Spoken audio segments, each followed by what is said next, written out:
go through the top 5 cake struggles that I have dealt with and still deal with during my cake adventure and my advice on how to deal with them.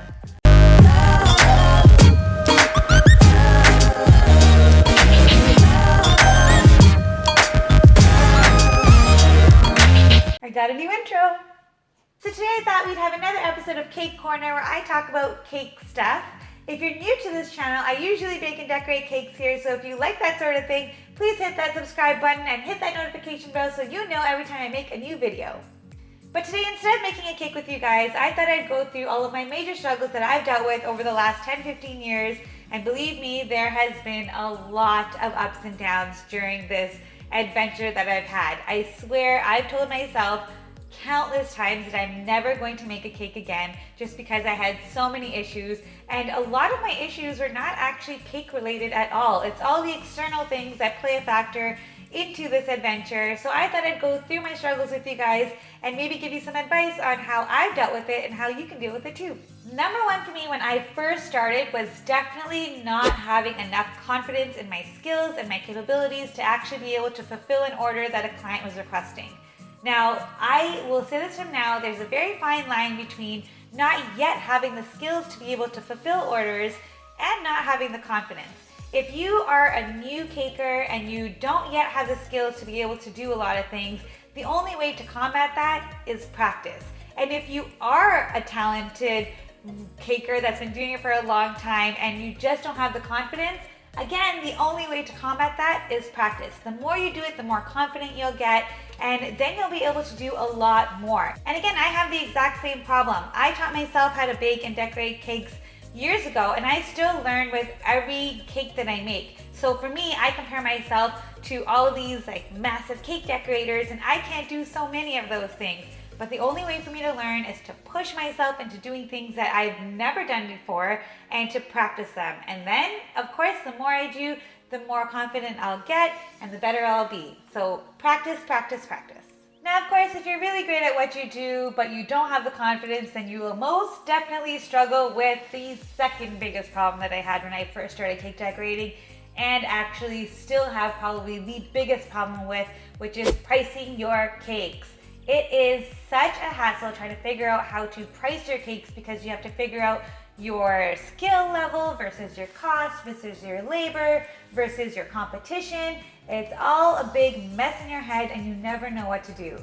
I get it, I've been there. Pricing cakes is an entirely too big of a topic for me to talk about in 1 minute, so if you are interested in this and you want me to make an entire video about this, let me know in the comments below and I'll see what I can do.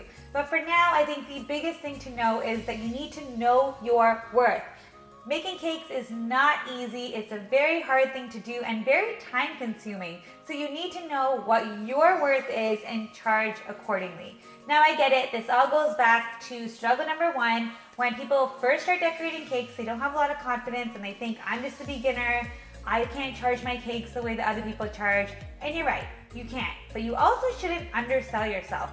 The biggest problem that people go through when they first start cake decorating is that they charge really, really low. I get it. I've been there. I have gone into debt because of it. It's not a good path to go around.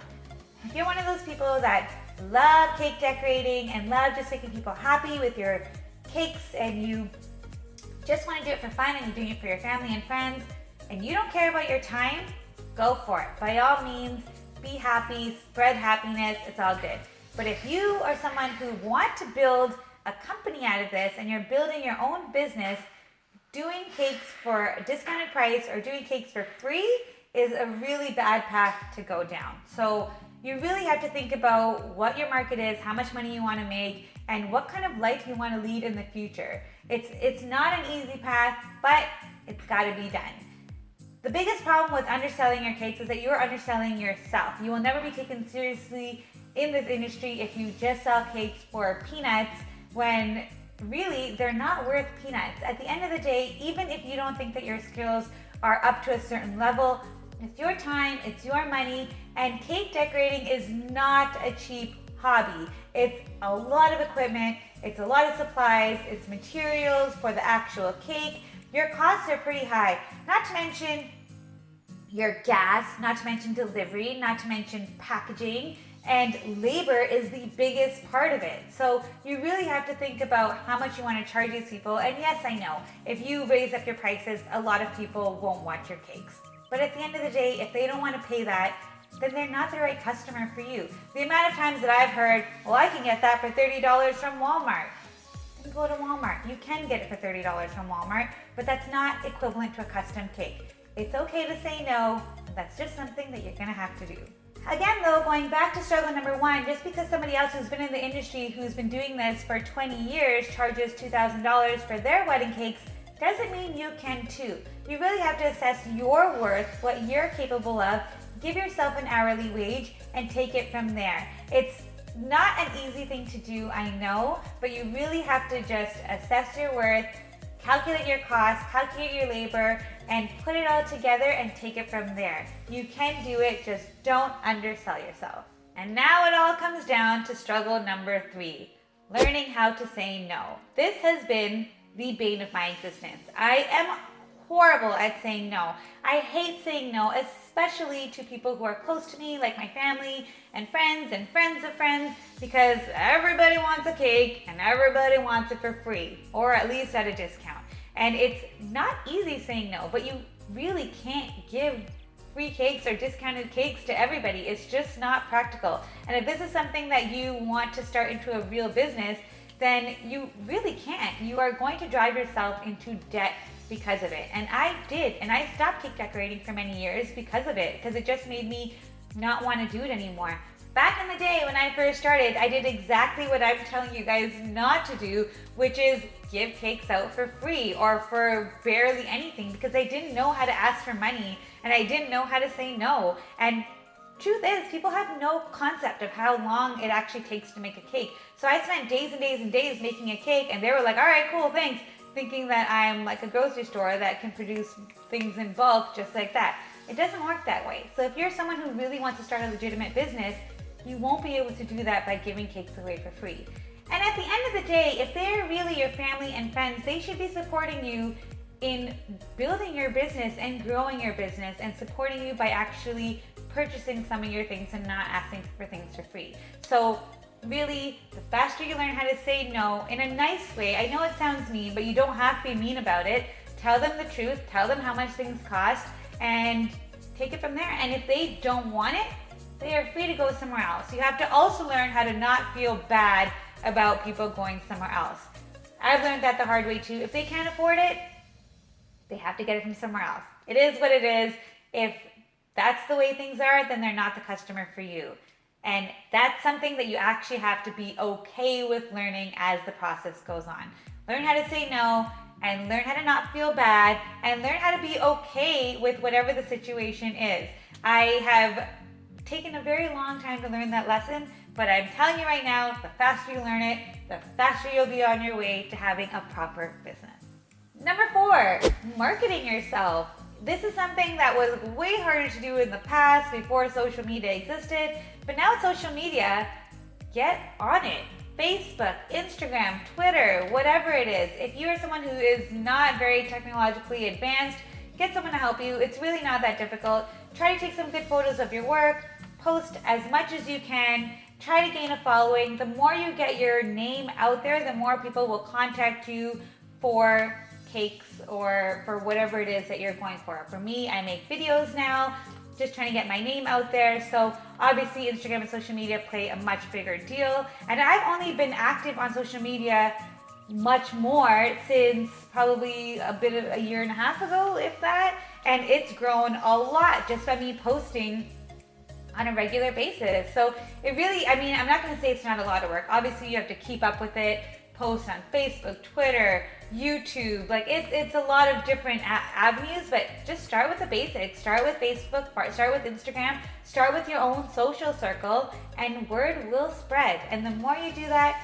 and the more that you actually talk about your business, the better it will be for you. Don't be shy about advertising yourself, because you are the only person that's going to advertise for you. And if you don't do it, nobody else will. And now the biggest struggle of them all, time management. This is not an easy struggle to deal with. I've been struggling with this my entire life, and now it's just infinitely harder because now I make YouTube videos and I have to edit those videos, and I have a family and I work full time and I take cake orders and all these extra things that come into play. And it's not easy, but everybody has those issues. People have kids, people have families, people have full-time jobs, and they have things that they want to do outside of making cakes and other hobbies. And you have to really time manage yourself. And having a stress-free cake life is something that you really have to work hard towards and make sure that you have a work-life balance.